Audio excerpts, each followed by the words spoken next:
Assalamualaikum, salam sejahtera dan salam satu Malaysia. Nama saya Muhammad Asimal bin Zainuddin daripada UiTM Alor Gajah Melaka. Bagi pengetahuan semua, pada 25 November 2020 telah berlangsungnya suatu program bernama Malaysia Prihatin Jubilee Emas Rukun Negara dan hashtag Kita Mesti Menang. Pada hari ini saya akan membincangkan tentang ikrar rukun negara. Saya ingin mengucapkan terima kasih kepada pihak UiTM kerana berkolaborasi dengan unit kurikulum baki melancarkan program ini. Apabila kita sebut tentang rukun negara, kita terkenal kembali kepada 5 ayat yang sering dilafazkan di tamat perkuliahan pada waktu pagi di sekolah, iaitu kepercayaan kepada Tuhan, kesetiaan kepada raja dan negara, keluaran perlembagaan, kedaulatan undang-undang, dan kesopanan dan kesusilaan. Rukun negara telah diwujudkan pada 31 Ogos 1957 selepas berlakunya perselisihan kaum ataupun ia dinamakan sebagai peristiwa 13 Mei.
Kesan yang pahit di dalam sejarah Malaysia.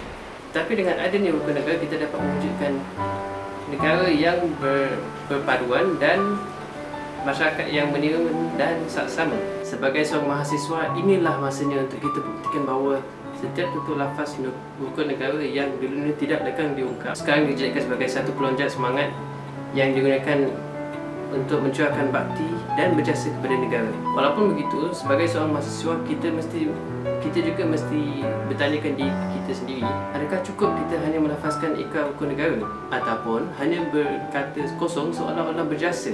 Sebagai penutup refleksi diri saya ingin menyebutkan bahawa sebagai rakyat Malaysia, kita mestilah mati rukun negara, kerana tanpanya kita tidak akan berada di sini, di negara yang makmur dan saksama, dan di negara yang berbilang bangsa dan agama. Sekarang kita masuk dalam topik COVID-19. Pada tahun ini kita telah dikejutkan dengan penyakit coronavirus ataupun lebih dikenali sebagai COVID-19 yang telah berjangkit secara berluasa sejak awal tahun lagi, dan ia telah diisytiharkan sebagai suatu pandemik. COVID-19 mula tersebar dari suatu wilayah di China bernama Wuhan. Sejak kes COVID-19 bermula di Wuhan, Malaysia telah mengambil inisiatif untuk mengambil pemeriksaan suhu di semua lapangan terbang bagi mengesan penumpang yang membawa penyakit itu dari luar negeri. Namun begitu, sama seperti negara yang lain, Malaysia juga tetap dijangkiti dengan COVID-19. Bagi membendung penyakit ini, Malaysia melancarkan Perintah Kawalan Pergerakan atau dinamakan sebagai PKP. Warga Malaysia diwajibkan memakai topi muka dan mengamalkan penjarakan sosial. Warga Malaysia juga dinasihatkan untuk berada di dalam rumah dan keluar hanya untuk membeli barang yang diperlukan sahaja. Lainnya, Malaysia bertungkus lumus melakukan tugas mencurahkan baktinya kepada negara di dalam pandemik ini. Purata kes COVID-19 mula menurun dengan 2 atau 3 kes pada setiap hari. Tetapi pada beberapa bulan yang lalu, kita telah dikejutkan dengan purata kes jangkitan yang tinggi sehingga mencecah 2,000 lebih. Kita sebagai warga Malaysia mestilah bersatu padu bagi membendung penyakit ini dengan mengikuti SOP. Kita sebagai warga Malaysia mestilah prihatin kerana jika kita tidak berusaha untuk mengambil kisah tentang pandemik ini, ramai lagi nyawa yang mungkin berisiko dijangkiti dan ia mungkin terjadi kepada orang yang tersayang. Saya Haris Iqbal, pelajar jurusan Seni Grafik semester 3 UiTM Alor Gajah Melaka.